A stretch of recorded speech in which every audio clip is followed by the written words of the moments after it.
As a parent, you know that your child needs to take daily naps. It's an important part of their development. When your child naps at home, they're in a safe environment. But what about nap time at daycare?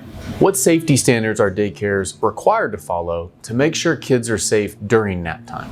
Let's start with the basics. Daycares must provide a supervised sleep or rest period after the lunchtime meal for children 18 months or older, unless the child's physical needs are different.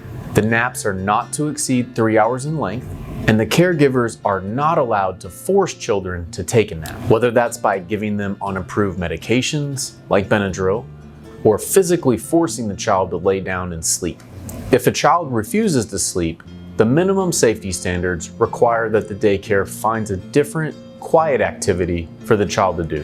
When it comes to how daycares should configure the room for nap time, they're required to follow these safety standards. First, napping equipment like nap mats, cots, and cribs are not allowed to block entrances and exits to the area.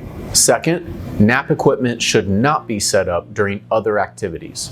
And third, the nap mat should be arranged so that caregivers and children have access to the walkway without having to climb over other kids. All these rules were put in place by the state for the safety of the kids. We've represented many families whose kids have been injured, neglected, and abused during nap time. If you or someone you know has a child who is seriously injured during nap time at daycare, be sure to reach out to us. And if you have more questions about nap time rules for daycares or any daycare safety questions in general, contact our team.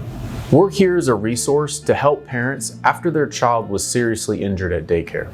And if you want to learn more about finding the right daycare for your child, be sure to download our free guide, 10 Tips for Finding a Safe Daycare. It's linked below.